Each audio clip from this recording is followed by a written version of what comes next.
नमस्कार, मैं आचार्य पंकज शास्त्री ज्योतिष के इस कार्यक्रम में आप सभी दर्शकों का हार्दिक स्वागत करता हूं। उपस्थित हुआ हूं मेष राशि का वार्षिक राशि फल सन 2023 को लेकर के संपूर्ण वर्ष का वर्षफल। इस संपूर्ण वर्ष में कौन कौन सी घटनाएं मेष राशि के जातकों के साथ घटित हो सकती हैं, संपूर्ण वर्ष में ग्रहों का वो मुख्य ग्रह जिन ग्रहों की वजह से आपको मान सम्मान तरक्की प्राप्त हो सकती है, या उन ग्रहों की जिन ग्रहों की वजह से आपको कई संकटों का सामना करना पड़ सकता है। इस वर्ष के 4 कौन से महीने ऐसे होंगे जो आपके लिए स्वर्णिम माह होंगे, यानी गोल्डन पीरियड आपका होगा। कौन से 4 महीने होंगे जिनमें आपको सतर्क सावधान रहना है, कौन से 4 महीने होंगे जिनमें आपके लिए समता रहेगी, सामान्य आपके लिए रहेंगे। चलिए शुरू करते हैं। सबसे पहले नववर्ष 2023 के प्रवेश कुंडली पर हम एक नजर डालते हैं। इस वर्ष के प्रारंभ में कैसे आपकी स्थिति है ग्रहों की, ध्यान रखिएगा। राशिफल चंद्र कुंडली और लग्न कुंडली दोनों के माध्यम से तैयार की गई है। तो आप खोलिए अपनी जन्म पत्रिका, देखिए या तो आपका लग्न 1 अंक से शुरू हो रहा हो तो आपका मेष लग्न है, और जहां पर भी 1 अंक लिखा है वहां पर चंद्रमा स्थित है तो भी आपकी मेष राशि बनती है। आप इस वर्ष फल को देख सकते हैं। चलिए सबसे पहले नववर्ष प्रवेश कुंडली पर एक नजर डालते हैं कैसी आपकी स्थिति है। चंद्र राहु लग्न में ही स्थित है, मेष राशि के अंतर्गत है। मंगल वृषभ राशि द्वितीय भाव में धन भाव में संचरण कर रहा है। सूर्य और बुध धनु राशि के अंतर्गत भाग्य भाव में है। शुक्र शनि 2 ग्रहों की युति आपके लिए कर्म भाव 10वें भाव में बनी हुई है मकर राशि के अंतर्गत। देवगुरु बृहस्पति मीन राशि में संचरण कर रहे हैं, स्वराशि के हैं लेकिन 12वें भाव में स्थित है, व्यय भाव में। और केतु तुला राशि के अंतर्गत संचरण कर रहे हैं। तो ये आपकी नववर्ष की ग्रह गोचर स्थिति कुछ इस तरह की आपके लिए बन रही है। मेष राशि के जातकों के लिए प्रमुख 4 ग्रहों की स्थिति कुछ इस तरह की रहेगी, जो विशेष 4 ग्रह हैं जिनकी वजह से अचानक से हमें लाभ होता है, वहीं अचानक से हानि भी होती है। कौन कौन से ग्रह हैं? सबसे पहले राहु और केतु। 30 अक्टूबर सन 2023 तक राहु केतु का संचार, राहु का मेष राशि पर और केतु का तुला राशि पर बना रहेगा। राहु फर्स्ट हाउस में लग्न में स्थित होंगे, केतु तुला राशि में 7वें भाव में आपके लिए संचार करेंगे 30 अक्टूबर सन 2023 तक। उसके उपरांत राशि परिवर्तन होगा। 17 जनवरी सन 2023 शनिदेव का महापरिवर्तन होगा। 2.5 साल के बाद शनिदेव आपके लिए लाभ भाव में स्थित होंगे, लेकिन तीसरी दृष्टि से नीच दृष्टि भी आप पर बनी रहेगी। 22 अप्रैल सन 2023 से लेकर के और वर्ष अंत तक दिसंबर तक देवगुरु बृहस्पति का संचरण आपकी राशि पर रहेगा। तो कहीं ना कहीं कुछ सकारात्मक स्थिति, क्योंकि देवगुरु बृहस्पति बहुत ही शुभ ग्रह है, और शुभ ग्रह यदि लग्न में आए तो कहीं ना कहीं इसका शुभता भी आपको देखने को मिलेगी। और 14 अप्रैल से लेकर के 14 मई सन 2023 के बीच सूर्यदेव का उच्च संचरण आपके राशि पर रहेगा। यहां पर भी कहीं ना कहीं स्थिति आपके पक्ष में होगी, अच्छी स्थिति आपको देखने को मिलेगी। तो ये तो कुछ प्रमुख ग्रह है। इन ग्रहों का ऐसा संचरण आपके ऊपर रहने वाला है। अचानक से इन्हीं ग्रहों की वजह से हम लाभ प्राप्त करते हैं, तो अचानक से हानि भी यही ग्रह देते हैं। तो यहां जो भी स्थितियां हैं ये हमने आपको बताई। अब हम बताएंगे जनवरी से लेकर के दिसंबर तक कौन सा महीना आपके लिए कैसा रहेगा। कोशिश करेंगे बहुत बड़ा वीडियो ना हो, संक्षिप्त रूप से आपको समझाने का प्रयास करेंगे, क्योंकि मासिक राशि फल भी हम देते रहते हैं। तो मासिक राशि फल में हम बृहद चर्चा करते हैं, इसमें हम कुछ विशेष बातों पर ही चर्चा करेंगे। सबसे पहले बात करते हैं मेष राशि के जातकों के स्वास्थ्य के। संपूर्ण वर्ष में स्वास्थ्य को लेकर के विशेष सतर्क सावधान आपको रहना है। राहु और केतु की स्थिति आपके लिए निश्चित ही नकारात्मक स्थिति बनी हुई है, तो स्वास्थ्य का विशेष रूप से आपने ध्यान रखना है। कम से कम अक्टूबर तक तो विशेष रूप से सतर्क सावधान रहिएगा। अचानक से हानि देने का कार्य करते हैं दोनों ग्रह, और ऐसी स्थिति में कोई क्रूर ग्रह या पापी ग्रह इनके साथ युति बना ले तो कहीं ना कहीं ये और भी मारक हो जाते हैं और भी स्थिति नकारात्मक होती है तो सतर्क सावधान जरूर रहना है।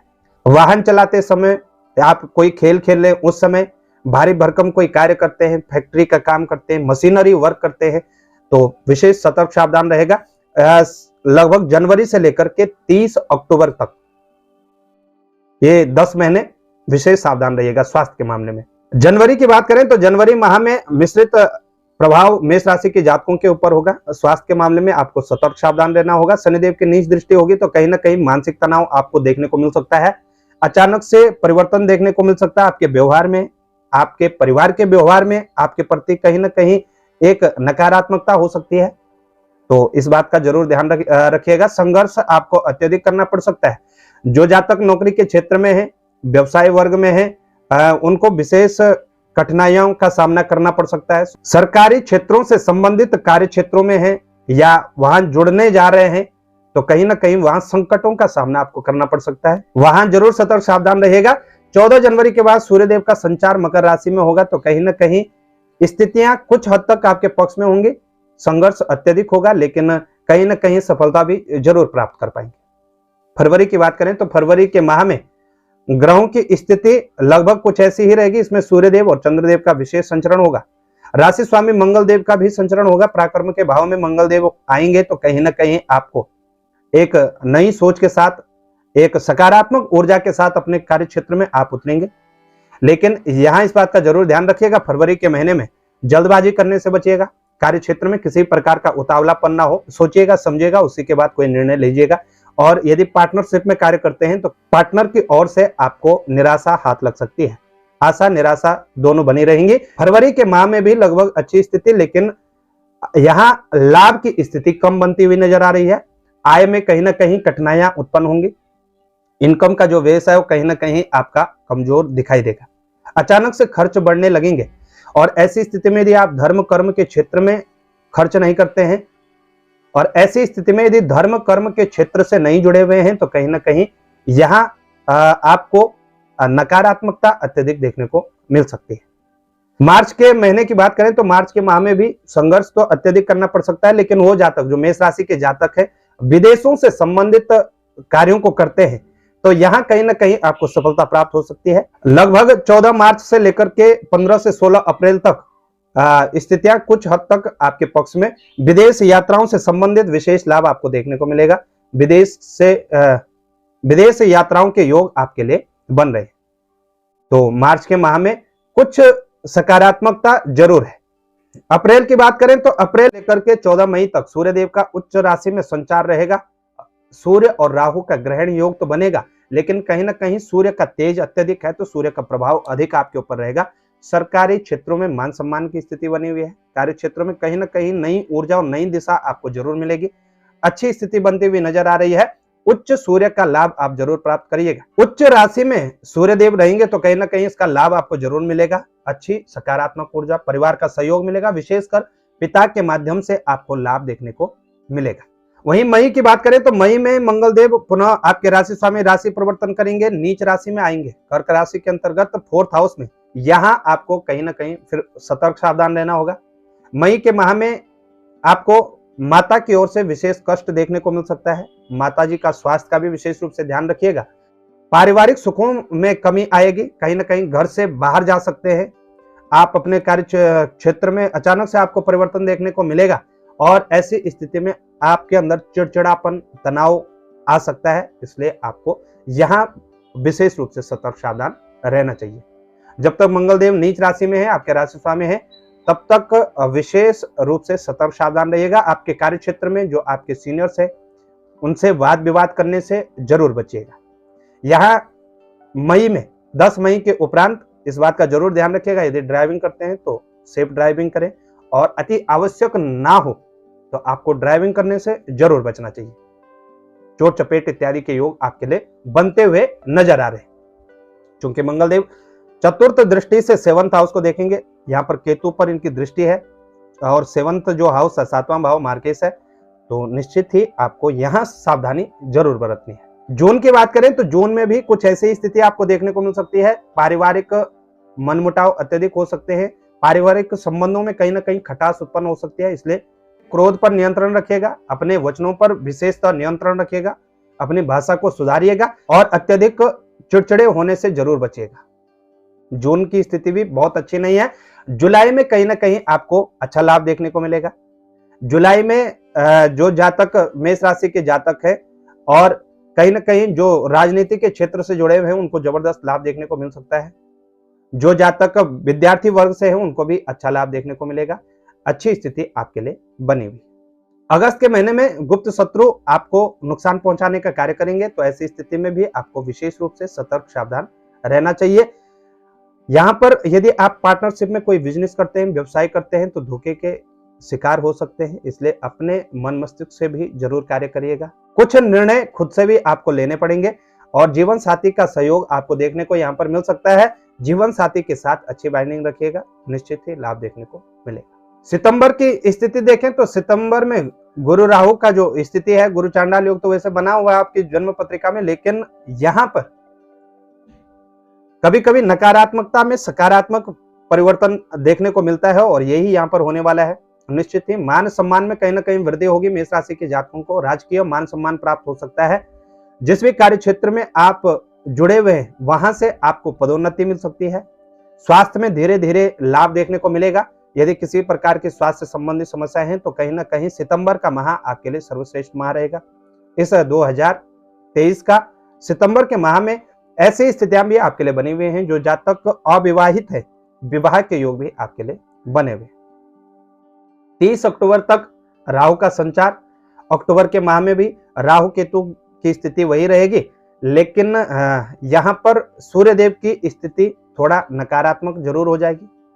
नीच राशि के अंतर्गत सूर्यदेव होंगे तो कहीं ना कहीं स्थितियां आपके उलट हो सकती हैं, इसलिए अक्टूबर के माह में भी आपको सतर्क सावधान रहना है। विशेषकर 16 अक्टूबर से लेकर के 17 नवंबर तक विशेष सावधानी बरतेगा। नवंबर का माह मेष राशि के जातकों के लिए अच्छी स्थिति में रहेगा। राहु और केतु का संचार हटेगा तो कुछ बिगड़े हुए कार्यों में आपको सुधार देखने को मिलेगा और बिगड़ते हुए काम में सुधार देखने को मिलेगा। साथ ही आपको अचानक से धन के योग भी आपके बनने लगेंगे, लेकिन यहाँ पर भी इस बात का जरूर ध्यान रखना, यहाँ पिता के स्वास्थ्य का बहुत ध्यान रखने की आपको आवश्यकता पड़ सकती है। 16 दिसंबर से सूर्यदेव का भाग्य भाव में परिवर्तन होगा तो भाग्य का सहयोग आपको देखने को मिलेगा। मेष राशि के प्रिय दर्शकों, आपके लिए जुलाई, अगस्त, सितंबर और दिसंबर ये 4 माह उत्तम माह रहने वाले हैं। इन माहों में कहीं ना कहीं अच्छा लाभ आपको देखने को मिलेगा। वहीं फरवरी, मार्च, मई और अक्टूबर आपको विशेष रूप से सतर्क सावधान रहना है। शेष 4 माह आपके लिए सामान्य माह रहेंगे। अब बात करते हैं मेष राशि के जातकों को पूरे वर्ष में कौन से उपाय करने चाहिए जिनसे आपको अच्छा लाभ देखने को मिलेगा। तो सबसे पहले राहु और केतु का आपने शांति करवानी है और हो सके तो एक नवग्रह शांति करवा दीजिएगा, नहीं तो राहु केतु के बीज मंत्रों का जप करवा करके विधि पूर्वक हवन कराइए और इनकी शांति आपको जरूर करानी चाहिए। प्रतिदिन गायों को हरा चारा दे, यथाशक्ति दे। हरा चारा आपके पास उपलब्ध नहीं है तो जरूर रोटी खिलाएं या गेहूं, जौ, जो भी आपके पास उपलब्ध हो अन्न या घास, वो आप गायों को जरूर दीजिएगा। गाय सेवा आपको सर्वप्रथम करनी चाहिए। हर मंगलवार को विधि पूर्वक व्रत करें, हनुमान चालीसा का पाठ करें प्रतिदिन, और जब भी आप यात्रा इत्यादि प्रारंभ करते हैं तो बजरंग बाण का पाठ करना आपके लिए विशेष लाभप्रद रहेगा। तीसरा, धर्म कर्म के क्षेत्र में कुछ न कुछ सहयोग अवश्य करें। यदि आप धन से सहयोग कर सकते हैं तो धन से सहयोग करें, तन से सहयोग कर सकते हैं तो तन से सहयोग करिएगा। सेवा करके सहयोग कर सकते हैं, सेवा करके सहयोग करिए। धर्म कर्म के क्षेत्र में जितना सहयोग करेंगे उतना आपको लाभ देखने को मिलेगा। और चौथा, शनिदेव की नीच दृष्टि आपके लगन पर बनी हुई है, या तो पीपल का पूजन करिएगा, पीपल के नीचे दीपक जलाइएगा। प्रति शनिवार और अमावस्या पितरों के निमित्त कुछ ना कुछ आपको दान जरूर करना चाहिए, तो निश्चित ही आपको लाभ देखने को मिलेगा। वर्ष 2023 आपके लिए लाभप्रद हो, यही हम प्रार्थना करते हैं।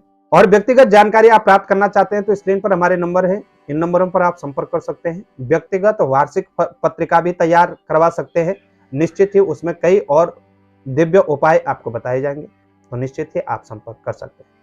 तो अपना बहुत बहुत ख्याल रखिएगा, स्वस्थ रहेगा, मस्त रहेगा। इन्हीं शुभकामनाओं के साथ पुनः एक बार नमस्कार। जानकारी अच्छी लगे तो शेयर जरूर करिएगा और चैनल पर नए हैं तो चैनल को सब्सक्राइब करना न भूलेगा।